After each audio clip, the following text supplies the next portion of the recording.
Hey guys, कैसे हैं आप? तो अब हमारा नेक्स्ट वीडियो है ये, जिसके अंदर हम लोग एक पॉडकास्ट स्टाइल को एक बार चेक कर रहे हैं कि क्या ये अच्छा लगता है या नहीं लगता है। तो हमारे साथ अमित भाई हैं। अमित भाई, कैसे हैं आप? और क्या आज का टॉपिक रहेगा जिसके ऊपर हम लोग अपने व्यूअर्स को एजुकेट करेंगे? तो यार मैं तो बढ़िया हूँ बिल्कुल। और टॉपिक मेरे दिमाग में तो यार एक चल रहा है। अभी एक दो दिन पहले एनसीपी वाला एक फैसला आया इलेक्शन कमीशन का, जिसमें ये कहा गया है कि जो शरद पवार की पार्टी है, नेशनलिस्ट कांग्रेस पार्टी, उनका जो सिंबल है और उनका जो ओरिजिनल नाम है वो उनसे ले करके अजीत पवार फैक्शन जो था उनकी को दे दिया गया है। जस्ट और अब लाइक शरद पवार आपका, जस्ट लाइक जो उसके साथ हुआ था शिवसेना के साथ। एग्जैक्टली वही सेम शिवसेना वाली कहानी है, सेम महाराष्ट्र में कि भाई अपना सिंबल आप दूसरा ले लीजिए, है ना। जो लोग तोड़ के गए हैं, बेसिकली तोड़ के नहीं कहना चाहिए, अब यही एक्चुअल डिबेट है कि who is the real one. Correct. लेकिन महाराष्ट्र की पॉलिटिक्स भी पिछले साल 2 साल में बहुत इंटरेस्टिंग है। मतलब अगर आप क्लोजली फॉलो करो तो डेली कुछ ना कुछ थ्रिलर आपको मिलता रहेगा। बिल्कुल सही बात है। इतनी पार्टियां हैं और सब एकोमोडेट भी हो गई हैं। 2 शिवसेना बन गई, 2 एनसीपी बन गई, एक बीजेपी है, एक कांग्रेस है। छोटी पार्टियों तो मैं फिर गिनता ही मतलब गिन ही नहीं रहे हम। और सबसे मजे की बात तो ये कि सब नामों में कंफ्यूजन रहता है। अभी भी दिमाग में अब शिवसेना है तो पता नहीं कितने लोगों के दिमाग में उद्धव ठाकरे आते होंगे, कितने दिमाग में एकनाथ शिंदे आते होंगे, भगवान ही जानता है। मुझे नहीं मालूम वहाँ की कैसे कंफ्यूजन। और अब तो एनसीपी केस में भी सेम होगा। एक एनसीपी है, एक एनसीपी शरद पवार है, ठीक है। बड़ा इंटरेस्ट। बट एनीवेज, तो एंटी डिफेक्शन एक बड़ी फंडामेंटल चीज है जो कि हर समय हमारे देश में हर 2-3 महीने में कुछ ना कुछ तो होता ही रहता है, जहां पर न्यूज में आता रहता है। सही बात है। तो मैं यही बस वंडर कर रहा था कि कितना हिस्ट्री है इसकी। अब हम तो आजकल सुन ही रहे हैं, 20-25 साल से अब से वो मतलब फॉलो करते हैं, थोड़ा आइडिया है। कितना हिस्ट्री है, कब से है ये, मतलब कब अरे से बहुत पुराना है अमित भाई। मैं आपको बताऊं, ये आज़ादी से पुरानी चलती आ रही है प्रथा भारत देश के अंदर। तो सेंट्रल लेजिस्लेटिव असेंबली जो थी भारत की, ब्रिटिश रूल के टाइम, तब थे श्यामलाई नेहरू थे, जो इंडियन नेशनल कांग्रेस के मेंबर थे सेंट्रल लेजिस्लेटिव असेंबली में। और वो कांग्रेस छोड़ के ब्रिटिश राज में चले गए थे। बेसिकली आइडियोलॉजी चेंज कह के उन्होंने अपना पाला बदल लिया था। सिमिलरली फिर उत्तर प्रदेश लेजिस्लेटिव असेंबली के अंदर भी ये हुआ था, जब मोहम्मद हाफिज़ या हाफिज़ लाई कुछ थे, वो उन्होंने भी पार्टी चेंज करी थी। वो मुस्लिम लीग में थे, उससे वो इंडियन नेशनल कांग्रेस में आ गए थे। तो ऐसा नहीं है कि ये रिसेंट फिनोमिना है, ये बहुत पहले से चलता आ रहा है। तो ऐसा ही है डिफेक्शन का गेम तो हमारा। और उसके बाद अगर आप देखें, चौहान कमेटी की भी एक रिपोर्ट आई थी, 1969 में आई थी आई गेस, जिसमें उन्होंने बताया था कि मार्च 1967 से फरवरी 1968 के बीच में टोटल 438 डिफेक्शंस हुए थे इंडिया के अंदर। और जिसके अंदर से 210 स्टेट गवर्नमेंट्स में हुए थे। और 210 के अंदर से टोटल जो 116 विधायकों ने जिन्होंने पार्टी बदली थी, वो नई सरकार के अंदर मंत्री बन गए थे। तो ये लेन देन की प्रथा काफी समय से चलती आ रही है, कुछ नया नहीं है। सही बात। इसमें मैंने सुना है कि एक इंटरेस्टिंग चीज सुनी थी, मैंने कहीं कहीं सुनी थी, देखी थी। जो हम कहानी बोलते रहते हैं ना, ये आया राम गया राम वाली, इसका भी इसी से रिश्ता है। अच्छा, इसकी कोई कहानी है कि बैक स्टोरी है क्या? हाँ, इसकी भी पॉलिटिकल बैक स्टोरी ही है, कोई बड़ी पुरानी कहावत नहीं है। तो हुआ क्या कि हरियाणा में 1967 में जब ये पंजाब से अलग हो गया हरियाणा, तो पहली बार चुनाव हुआ। बिल्कुल। अब एक व्यक्ति थे गया राम के नाम से, उनका नाम था गया राम। अच्छा। अब गया राम जी इंडिपेंडेंट जीत के आए और उन्होंने कांग्रेस ज्वाइन कर ली। अब कांग्रेस ज्वाइन कर ली, उसके बाद उन्होंने सिर्फ 15 दिनों के अंदर 3 बार पार्टी चेंज की। सबसे पहले वो कांग्रेस छोड़ के गए, एक जनता पार्टी के अंदर गए, वहां उसमें पार्टी थी। जनता पार्टी से वापस इधर आए कांग्रेस, फिर गए, फिर वापस आए। सिर्फ 15 दिन के अंदर उन्होंने 3 बार कर लिया। अब एंड में वापस कांग्रेस में आके फाइनली रुके। अब रुके, उसके बाद ये इंश्योर करने के लिए कि वो टिके रहे, मीडिया को एड्रेस करने के लिए उस समय के कांग्रेस के बड़े नेता थे राव वीरेंद्र सिंह, वो चंडीगढ़ ले गए उनको। चंडीगढ़ में प्रेस कॉन्फ्रेंस हुई, प्रेस कॉन्फ्रेंस में कुछ पत्रकारों ने सवाल पूछे। उसके जवाब में थोड़े जो मनमौजी टाइप इंसान थे, वीरेंद्र सिंह जी, उन्होंने बढ़िया जवाब दिया। एक उन्होंने बोला, गया राम जी आया राम हो चुके हैं, क्योंकि अब वो है। तो तब से वो आया राम गया राम की कहावत आ गई है। वैसे एक इसके अंदर एक इंटरेस्टिंग चीज मैं आपको ये बताऊं, राव बीरेंद्र सिंह जो क्या कहते हैं, जिन्होंने इनको ज्वाइन कराया और ये सारी कहानी बताई आया राम गया राम की, वो खुद कांग्रेस छोड़ के उन्होंने अपनी एक नई पार्टी बना ली, विशाल हरियाणा पार्टी करके। और 24 मार्च को उन्होंने पार्टी बदल के 1967 में ही, तभी कुछ समय बाद, और वो खुद हरियाणा के मुख्यमंत्री बन गए। तो हरियाणा में हाल उस वक्त ऐसा था कि इतनी भारी डिफेक्शन हो रहा था नवंबर 67 के अंदर 1967 के अंदर राष्ट्रपति शासन लगाना पड़ा और हरियाणा की सरकार को भंग कर दिया गया, मतलब विधानसभा भंग करनी पड़ गई। नहीं तो ये देखिए उसमें दिक्कत तो खैर हो रही थी। देखिए जो जिसको पॉलिटिकल साइंटिस्ट कहते हैं कांग्रेस सिस्टम, वो डिक्लाइन पे था, मतलब बेसिकली जो वन पार्टी रूल था, कांग्रेस जीत रही थी, वो डिक्लाइन पे था। नया नया दूसरी पार्टियां जीतना शुरू हो चुकी थी। करेक्ट। जब कोई और जीत रहा था, बेसिकली जब पॉसिबिलिटीज हुई, दूसरी पार्टियां इतनी स्ट्रांग हुई कि डिफेक्शन से सरकार बन सकती थी, तो भी ये खेल बढ़ना शुरू हुआ। इतना खेल बढ़ गया कि 1985 में जाकर के राजीव गांधी ने सोचा कि भाई एक कानून ही ले आते हैं एंटी डिफेक्शन के लिए। उन्होंने कॉन्स्टिट्यूशन में अमेंडमेंट किया, 10th शेड्यूल जिसको कहा जाता है 10वीं अनुसूची, वो एडिशन किया कॉन्स्टिट्यूशन में, उसमें कुछ प्रोविजंस बनाए, है ना। मैं आपको बताता हूँ आपको 2-4 प्रोविजंस इसके। कि एक तो उसमें बनाया उन्होंने स्प्लिट का प्रोविजन कि भाई 1/3 लोग अगर अलग हो जाएं लेजिस्लेटिव पार्टी से, अगर आपके मान लीजिए एनसीपी है एग्जांपल के लिए न्यूज में चल रही है, तो एनसीपी में अगर 50 लोग थे और 50 महाराष्ट्र असेंबली में, तो बाकी उनके दूसरे राज्यों में जो भी उससे फर्क नहीं पड़ता। 50 लोग अगर महाराष्ट्र असेंबली में है, उसमें से 1/3 अगर अलग स्प्लिट हो जाए, तो अलग कर लेते हैं, तो डिस्क्वालिफिकेशन नहीं होगा। ये प्रोविजन था बनाया कॉन्स्टिट्यूशन। दूसरा बनाया मर्जर का, कि अगर 2/3 लोग अलग हो जाते हैं 50 में से और दूसरी पार्टी जाकर मर्ज हो जाते हैं, तो भी कोई दिक्कत नहीं है, ठीक है।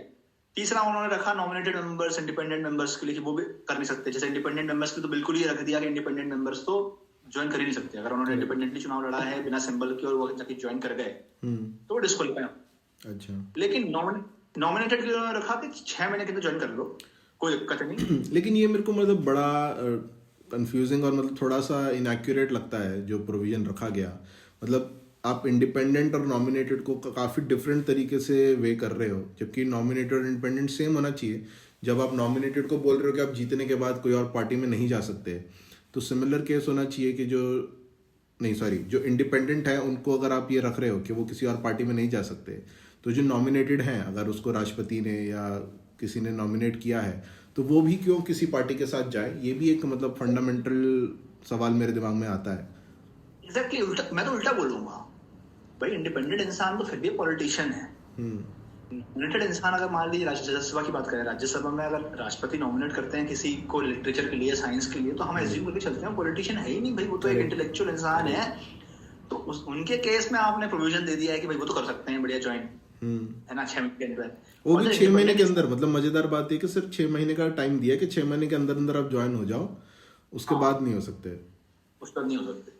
तो ये बड़ा लेकिन इसमें ऐसा नहीं है एंटी डिफेक्शन की। देखिए यही मजे की बात है, कुछ तो कारण है ना जिसकी वजह से एंटी डिफेक्शन जो लॉ है वो उस टाइप से नहीं हो पा रहा है ऑपरेट। तो उसके कई कारण हैं। अब आप जानते हैं, आप ही बेहतर बता पाएंगे क्या चक्कर है जिसकी वजह से वो जो इफेक्टिवनेस होनी चाहिए, इनफैक्ट इफेक्टिवनेस क्या मतलब कुछ इफेक्ट ही नहीं बचा। इफेक्टिवनेस तो क्या बड़ा बहुत दूर का। मेरे को ये लगता है अमित भाई, इसके अंदर बेसिकली 2 मेन कारण जो मेरे को लगते हैं।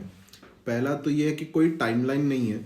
अगर कोई एंटी डिफेक्शन के ऊपर अगर कोई केस होता है तो उसके अंदर कोई टाइमलाइन नहीं है उसको डिसाइड करने की कि क्या एमएलए एमपी को डिस्क्वालीफाई किया जाए या ना किया जाए।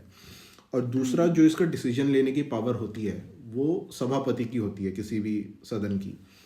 तो चाहे आपके स्पीकर हों, चाहे आपके जैसे राज्यसभा है तो वहाँ पे चेयरमैन हो, तो उस टाइप से वो लोग डिसाइड करते हैं कि इसके ऊपर क्या रहेगा फाइनल डिसीजन।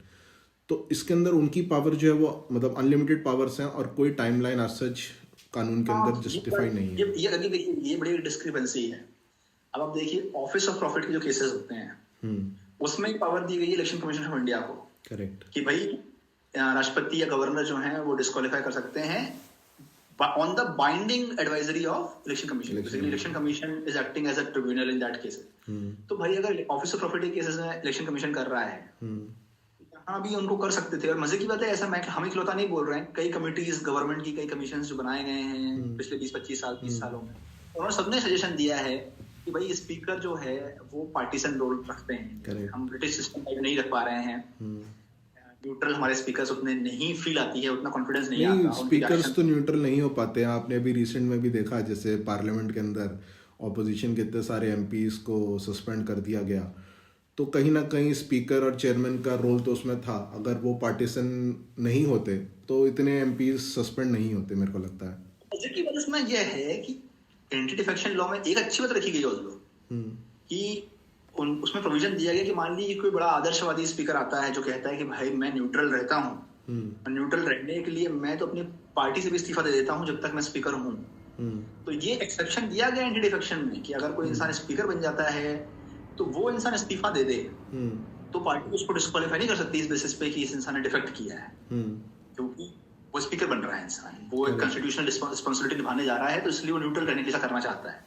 लेकिन उस प्रोविजन को यूज करने के बाद तो छोड़िए, उस पूरे कानून को लागू करने में ये स्पीकर का क्या रोल है वो अपने आप में मतलब आउट ऑफ क्वेश्चन है। करेक्ट। ये हमने महाराष्ट्र के केस में भी देखा, काफी लंबा जो चला महाराष्ट्र का पूरा दंगल मतलब वो तो इफेक्टिवली महाराष्ट्र में तो लंबा भी क्या, वो तो जब बिल्कुल सुप्रीम कोर्ट ने डेडलाइन दे दी कि भाई 10 जनवरी तक आपको फैसला देना है, तब जाकर के उन्होंने 10 जनवरी को ही फैसला दिया। करेक्ट। अब उसको अगला राउंड में डिस्कशन है कि 10 जनवरी तो हो गई, अब 10 जनवरी तक फैसला तो आ गया। अब जो लीगल एक्सपर्ट्स हैं वो बोल रहे हैं कि ये फैसला भी गलत है। अब वो मामला कोर्ट में गया है, अब कब कोर्ट का फैसला आएगा, हमें ध्यान रखने की जरूरत है कि नवंबर में इस साल चुनाव होने हैं महाराष्ट्र में फिर से। तो मुझे लगता नहीं है उससे पहले कुछ होने वाला है। और एक बार अगर नवंबर एक बार आ गया उसके बाद कोई मतलब नहीं है उस अपील का, उस केस का। करेक्ट। तो लेकिन कुछ और कारण भी मुझे लगता है इसके पीछे। देखिए एक तो क्या है कि ये वैलिड भी नहीं है बाकी लोकल बॉडीज वगैरह के लिए। बेसिकली कल्चर तो हम चेंज नहीं कर पाए। हमने बोला कि ठीक है चलो डिफेक्शन वहां ठीक है, वहां अलाउड नहीं है, यहाँ अलाउड है। लोकल बॉडीज को इस गैम्बिट से बाहर रखा है ना। दूसरा ये है कि भैया देखिए पहले तो एक दो होते थे रिटेल में, कभी आज एक हो गया, कहीं एक दो हो गए। अब तो भाई अब तो पूरे होलसेल में होता है, होलसेल में हो रहे हैं ना, कि भाई पहले 6 महीने पूरी प्लानिंग चल रही है, 2 तिहाई का आंकड़ा छूना है, 2 तिहाई का आंकड़ा छूना है। नहीं अब तो देखने में आता है कि एमएलएस को प्लेन में बिठा के, बस में बिठा के दूसरे स्टेट ले जाके रिजॉर्ट्स में रखा गया है और पूरी प्लानिंग चल रही है उनको कैसे तोड़ा जाए।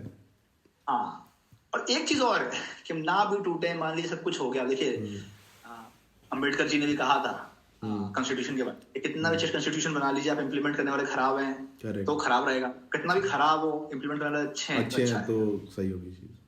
अब एंटी डिफेक्शन केस में भी यही है, आप कितने भी अच्छे प्रोविजन रख लीजिए, अब पार्टीज ये बोल रही हैं भाई कि हम तो आप तो ऐसा करो इस्तीफा दे करके मिड टेन्योर में वापस आ जाओ। करेक्ट। ये रिसेंट में आपने देखा भी होगा, अभी गुजरात के अंदर का रिसेंट का एग्जांपल है जिसमें एक आम आदमी पार्टी के एमएलए और 2 आई गेस कांग्रेस के एमएलए रिजाइन करके बीजेपी में शामिल हो गए हैं, तो वहां पे अब जल्दी बाइपोल होना है। बाइपोल हो तो अब टेक्निकली स्पीकिंग कुछ रॉन्ग नहीं है भाई, टेक्निकली स्पीकिंग आप बोल सकते हैं कि ठीक है भाई उनकी आइडियोलॉजी चेंज हो गई, आइडियोलॉजी चेंज हो गई तो उन्होंने चला गए, लेकिन हम भी जानते हैं हाउ थिंग्स ऑपरेट। करेक्ट, ठीक है। इट्स नॉट लाइक ये तो बात रही, आप हम ये अभी जो बात कर रहे हैं तो चुने हुए प्रतिनिधियों की बात कर रहे हैं, लेकिन अगर आप देखो कि पार्टी लेवल पे भी जो होता है, मतलब प्री पोल एक अलायंस होता है, फिर पोस्ट पोल अलायंस चेंज हो जाता है, फिर उसके बाद मिड टर्म में भी कोई पार्टी किसी और के साथ चली जाती है। जैसा अभी आपने रिसेंट में बिहार में भी देखा कि नीतीश बाबू कितनी बारी उन्होंने अपनी अलायंस चेंज करी है। तो मतलब कुछ हद तक मेरे को लगता है कि जनता को अवेयर होना पड़ेगा और जनता को इस चीज़ में देखना पड़ेगा कि किस पार्टी में इंटरनल डेमोक्रेसी अच्छी है या कौन सा नेता अच्छा है। देखिए बॉटम लाइन तो देखिए यही है, हमने पार्लियामेंट्री डेमोक्रेसी का सिस्टम उठाया यूके से, देवर द मेन, वो ब्रिटिश एरा में वही था सिस्टम, बाद में भी हमने उनसे इंस्पायर रहे हम। अब उनके यहाँ पर देखिए भाई मान के चला जाता है इनर पार्टी डेमोक्रेसी जरूरी है, अगर इनर पार्टी डेमोक्रेसी नहीं है तो हाईकमांड सिस्टम अगर है तो वो काहे की डेमोक्रेसी। तो हमारे यहाँ भी दिक्कत वही है कि भाई कोई भी इंसान जब डिफेक्ट करता है तो कोई बहाना तो देता ही है। बहाना क्या देता है, वो ये बोलता है कि अब जी मेरी विचारधारा मिलती नहीं है, या मेरी पार्टी खराब है, या ये है। अब दुनिया में किसी और देश में अगर 2-5 लोग, 10 लोग या 2 तिहाई लोग अगर ये बोलेंगे कि हमारी पार्टी विचारधारा गलत रास्ते पे है, तो पार्टी की विचारधारा चेंज करनी पड़ेगी, उस पार्टी की जो पॉलिसी आइडियोलॉजी वो चेंज हो जाएगी। नहीं यहाँ पे आप देखें तो यहाँ पे तो अगर व्हिप इशू हो जाए पार्टी का, तो किसी सांसद या किसी एमएलए के पास ऑप्शन ही नहीं है किसी और चीज पे वोट करने का। इस कानून का देखिए साइड इफेक्ट आपने अच्छा याद दिलाया, इस कानून का साइड इफेक्ट ये है कि एमएलएज या एमपीज अपनी इच्छा से वोटिंग नहीं कर सकते कानून के ऊपर, जो कि एसेंशियली फंडामेंटली रॉन्ग है पार्लियामेंट्री डेमोक्रेसी सिस्टम में। अगर आप अपनी विजडम यूज ही नहीं कर सकते बिल्स पे वोट करने के लिए, तो फिर फायदा ही क्या है आपके होने का। फिर तो भाई सिंपल नंबर्स आ गए हैं, आपके पास आंकड़े हैं। फॉर एग्जांपल मैं बोलूं कि मोदी जी के पास 303 का आंकड़ा है, तो इसका मतलब मोदी जी जो भी ड्राफ्ट कर देंगे वो अप्रूव हो जाएगा, जो आजकल प्रैक्टिकली होता ही है, या किसी और गवर्नमेंट में भी होता होगा, स्टेट गवर्नमेंट से। It's not about just him. तो फायदा ही क्या हुआ, मतलब you are not using the wisdom of the MP MLA in drafting the law. Similar अगर आप सिनेरियो देखें यूएस का, अगर हम बात करें तो वहां पे मान लीजिए अगर कोई रिपब्लिकन कोई कानून लाया है और अगर डेमोक्रेट कांग्रेसमैन या सेनेटर्स को लगता है कि कानून अच्छा है तो दे सपोर्ट इट, मतलब वो उसके सपोर्ट में भी वोट करते हैं, उनकी अपनी पार्टी वाले अगेंस्ट में वोट करते हैं, उन्हें लगता है कि कानून अगर ठीक नहीं है। तो उस सेंस में एक डेमोक्रेसी के लिए काफ़ी अच्छा कॉन्सेप्ट है कि आप एक फ्री विल छोड़ सको। इनर पार्टी डेमोक्रेसी अपने आप में एक बड़ा इंटरेस्टिंग टॉपिक है, बड़ा लॉन्ग टॉपिक है, लेकिन मुझे बस इतना ही लगता है कि जनता से दो चीजें हैं जनता को जो देखनी चाहिए एंटी डिफेक्शन के केस में। एक तो ये कि you do not reward the defectors, उनको लगना चाहिए कि भाई हमने गलत किया है तो हमें जज कर रहे हैं लोग, है ना। अब हमारे यहाँ इतने डिफेक्शन होने लगे हैं कि अब तो लोग उल्टा एक्सेप्ट ही कर लेते हैं कि ठीक है कोई दिक्कत नहीं है, ये तो ट्रेंड है। और दूसरी चीज ये कि भाई कई केसेस में जो डिफेक्ट करने वाला इंसान है उसकी बात गलत नहीं होती, इन अ सेंस कि अगर वो इंसान होपलेस हो चुका है कि भाई मेरी लीडरशिप तो मेरी बात सुनती ही नहीं है, मेरा कोई स्टेक ही नहीं है डिसीजन मेकिंग में, तो उसके उसकी रास्ता बचता ही नहीं है। उसकी पार्टी के ऊपर ओनरशिप क्या है, उसे तो मालूम है ना कि अगर 2/3 या 99%, 90% एमपीज भी एमएलएस भी बोलते हैं कि भाई एग्जाम्पल के लिए, जैसे फॉर एग्जाम्पल मैं लूँ कि 2020 में 19 में जब आर्टिकल 370 वाला जो फैसला हुआ तो कांग्रेस पार्टी ने एक डिसीजन लिया। अब उनके कई सारे स्टेट जो थे वो उसकी सहमति में नहीं थे, वो कह रहे थे कि 370 हटाने में कोई गलती नहीं है, including prominent names like mister Hooda in Haryana जो कि एक्स सीएम रह चुके हैं, है ना, इतनी बड़ी पोजीशन पर हैं। अब अगर उनको भी लगता है कि डिसीजन मेकिंग, मतलब अगर दुनिया में कोई और देश होगा तो दो ही रास्ते होंगे, या तो if you either you agree with the party और if you are so opposed you leave the party. Correct. अब उनके केस में उन्होंने दोनों ही नहीं किया, उन्होंने खुल के बोला कि बस मैं इसके सपोर्ट में नहीं हूँ ताकि उनको लोकल इलेक्टोरल वो भी ना हो या जो भी उनकी पर्सनल कंसिडरेशंस हैं। तो इस कहीं ना कहीं इससे मेरे को एक दूसरी चीज भी ध्यान आई जो हम छोड़ रहे हैं इसके अंदर, इसमें यह कि अगर मान लीजिए किसी एक इलेक्टेड मेंबर को अगर पार्टी एक्सपेल कर दे तो उसके ऊपर एंटी डिफेक्शन नहीं लगता उस केस में, अच्छा है ना। और अगर मान लीजिए कोई पार्टी में है और अगर वो पार्टी के अगेंस्ट भी काम कर रहा है, लेट सपोज कोई कांग्रेस में है और वो बीजेपी का सपोर्ट कर रहा है, या बीजेपी में है और कांग्रेस का सपोर्ट कर रहा है और पार्टी उसको एक्सपेल नहीं करती, तो उस केस में भी वो नेगेटिव जाता है पार्टी के लिए, मतलब पार्टी को हार्म करता है वो। तो एक बैलेंस इस चीज के बीच में बनाना बहुत जरूरी है जो मेरे को लगता है इस कानून में मिसिंग है। हाँ, इसका देखिए बाकी सब तो बैंडेज है ये, हाँ वो अच्छा है शॉर्ट टर्म में, लेकिन लॉन्ग टर्म में मुझे तो ये लगता है कि ये इनर पार्टी डेमोक्रेसी का दिक्कत है ना। इनर पार्टी डेमोक्रेसी की दिक्कत है और दूसरा आइडियोलॉजी की दिक्कत है कि लोग आइडियोलॉजी के बदले फेसेस पे वो करते हैं, तो फेसेस सोचते हैं कि हमारे पास तो एक वोट बैंक फिक्स है, मैं जहां भी जाऊंगा अपने साथ उस वोट को लेके जाऊंगा। पार्टी भी चाहती है XYZ इंसान यहाँ से वहां आ जाए, वहां से यहाँ आ जाए, अपना वोट बैंक 20,000 50,000 जो वोट बैंक किसी बड़े नेता का है, कोई किसी MP का है तो वो भी हमें मिल जाए, पुराना हमारा एग्जिस्टिंग वोट बैंक है ये। तो बेसिकली जो आइडियोलॉजिकली नॉन कंसिडरेशन और lack of inner party democracy वो सबका डेडली टॉक्सिक है, जिसके साइड इफेक्ट्स ये सारे हैं और उन साइड इफेक्ट्स का इलाज करने के लिए ये बैंडेज लगाए जाते रहते हैं, लेकिन ये बैंडेज इसके अंदर एक बात और है देखने वाली कि मतलब अगर एंटी डिफेक्शन लॉ इतना ही कारगर होता या इतना ज़रूरी होता तो और भी देश होते जिनके अंदर ये रहता, मतलब डेवलप्ड नेशंस के अंदर किसी में भी ये नहीं है। भारत के अलावा सिर्फ 5 ऐसे देश हैं जिनके अंदर एंटी डिफेक्शन कानून है, और वो भी बहुत छोटे और मतलब वैसे देश हैं जिसमें Pakistan, Bangladesh, Guyana, Zimbabwe, Sierra Leone जैसे 5 देश हैं जो, तो ऐसा कोई कानून इतना कारगर नहीं है जो बड़े देश भी इसको अपनाएं या यूज कर रहे हो। बेसिकली सिंपल फंडा यही है कि हमारी जो डेमोक्रेसी है उसको मैच्योर होकर नेक्स्ट लेवल पे जाने की जरूरत है। बट अनफॉर्चुनेटली चीज ये है कि अब हम कहते हैं कि भाई कानून अप्लाई हो लेटर एंड स्पिरिट में, अब एंटी डिफेक्शन के केस में तो उल्टा है, स्पिरिट तो छोड़ दीजिए, लेटर में भी अप्लाई होना मुश्किल हो रहा है। करेक्ट। स्पीकर्स जो हैं वो अपने टाइमलाइन का ना होने का इतना फायदा उठा रहे हैं कि वो लेटर का भी भी वो कभी नहीं थे, जब तक कोर्ट बिल्कुल वो ना करे तब तक वो साल तक, जैसे गोवा केस में देख लीजिए, गोवा केस में भी सेम इशू है कि वहां भी डिफेक्ट कर गए लोग, अब वो स्पीकर फैसला ही नहीं ले रहे, कुछ तो फैसला लें तब तो बात। सिमिलर केस तेलंगाना में भी हुआ जब TRS में बहुत सारे MLAs जुड़े TRS की सरकार बनने से पहले, तो उसका भी कई दूसरी पार्टियों ने क्या कहते हैं पिटीशन किया स्पीकर को कि इन लोगों को डिस्क्वालीफाई किया जाए क्योंकि ये लोग अपनी पार्टी छोड़ के TRS में गए हैं। तो पूरा टर्म निकल गया, स्पीकर ने उसके ऊपर कोई डिसीजन ही नहीं लिया। अगेन देखिए ये इसको मैं अगेन जोड़ूंगा कि स्पीकर क्यों पार्टीशन नहीं है, सॉरी क्यों पार्टीशन है। क्यों वो अनबायस्ड नहीं है। अगेन वही है कि उसको लगता है कि भाई मेरी अकाउंटेबिलिटी तो पार्टी की जो टॉप हाई कमांड है उसके प्रति है, मेरी ऑब्लिगेशन, ना कि जनता के प्रति, ना कि पार्टी के प्रति। उसके लिए वो किसी बाउंड्री, किसी भी मॉरल एथिकल बाउंड्री क्रॉस करने के लिए रेडी है। Because again inner party democracy नहीं है। ही इज नॉट कॉन्फिडेंट कि अच्छा ठीक है मैं अपना सही फैसला लूंगा तो मुझे तो who can harm me. He knows if nobody can harm, the person sitting at the top can harm. There is only one person. एक अकेला इंसान, एक अकेला बंदा काफी है हार्म करने के लिए, है ना।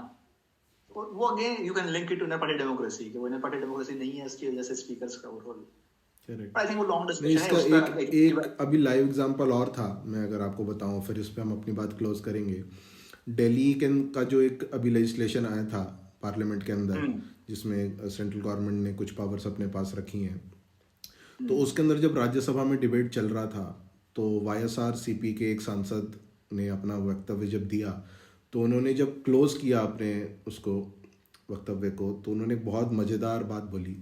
उन्होंने बोला कि जब तक ये कानून जो आ रहा है ये सिर्फ दिल्ली के लिए रहता है तब तक तो ठीक है, लेकिन ये सेम कानून अगर किसी और स्टेट में रेप्लिकेट होता है तो उस केस के अंदर हम इसको सपोर्ट नहीं करेंगे। हम लोग सपोर्ट तब तक करेंगे जब ये दिल्ली के उसमें रहता है। तो पॉलिटिकल कंपल्शंस और इन सब चीज़ों की वजह से आपकी डेमोक्रेसी बहुत क्लियर है कि उस इंसान के पास क्लियर इंस्ट्रक्शंस है अपनी पार्टी और लीडरशिप के, जिसकी वजह से उसको इंसान को मजबूरी में ये बोलना पड़ा कि I support the bill and I vote for it. If he would have been in any other system, proper system, जहां वो इंसान अपनी विजडम का यूज करके वोट दे सकते हैं इंडिपेंडेंटली, जैसा हम डिस्कस करते हैं यूके या यूएसए किसी और देश में, he would have most probably refused to, and उसके बावजूद वो पार्टी में होते। इट्स नॉट लाइक उनको पार्टी छोड़नी ही पड़ती। लेकिन इसमें एक चीज और देखने वाली बात है कि बीच के अंदर जब कांग्रेस का टर्म था तो उस टाइम पे एक चीज आई थी, काफी प्रोमिनेंट न्यूज में चली थी, कैश फॉर वोट। जब पार्लियामेंट के अंदर नोटों की गड्डियां लहराई गई थी और बताया गया था कि पैसे देके और वोट डलवाया गया है, तो उस केस में वो भी रिस्क रहता है कि अगर आप एक व्हिप इशू नहीं करोगे और कोई पैसे लेके वोट कर दे। जब तक आप देखिए अल्टीमेटली तो हम बिल्कुल डीप जाएं तो भाई कहा ही जाता है कि politics is a reflection of society. Correct. तो अगर आपकी सोसाइटी वैसी है, अगर आपकी सोसाइटी मैच्योर नहीं हो रही है, इस उम्मीद पे चल रहा है सब कुछ कि भाई सोसाइटी मैच्योर होती जाएगी, तुम्हारी डेमोक्रेसी मैच्योर होती जाएगी। कई यूके जैसे देशों में 300 400 साल हुए हैं, हमारे तो 75 ईयर्स ही हुए हैं। होपफुली हम यू टर्न ना लें, उसी डायरेक्शन में प्रोग्रेस करते रहें। करेक्ट। बट उसका कोई इलाज नहीं है। मतलब वो ये सारे ऐसे हैं कि व्हाट शुड आई से, कि भाई आपकी सिस्टम में कई जगह लीक्स हो रहे हैं, आप यहाँ से हाथ लगाते हो पानी वहां से बाहर आता है, यहाँ से करोगे वहां से आ जाएगा, है ना। तो वो तो आपका एक सिस्टम रोबस्ट बनाने के लिए तो मुझे लगता है थोड़े बहुत पेन्स लेने पड़ेंगे। चलिए, बहुत अच्छा रहा अमित भाई, हमारा डिस्कशन बहुत लंबा चल गया है, तो इसको कट शॉर्ट करते हैं और इसी उम्मीद पे बंद करते हैं कि जनता थोड़ा सा ज़्यादा अवेयर रहेगी और ऐसे नेता और ऐसी पार्टियों से थोड़ा सा सावधान रहेगी जो बार बार दल बदलते रहते हैं। बस मैं तो इतना ही बोलूंगा कि भाई आपको अगर डिस्कशन अच्छा लगा हो तो प्लीज हमें एनकरेज करें, लाइक करिए, सब्सक्राइब कीजिए, एंड मोस्ट इंपोर्टेंट बात, कमेंट्स में बताइए आपके क्या व्यूज हैं, आपको क्या लगता है क्या कारण है या क्या सोल्यूशन हो सकता है इसका। कोई भी आपकी जो बातचीत हो उसे आप जरूर बताएं हमें नीचे कमेंट्स में।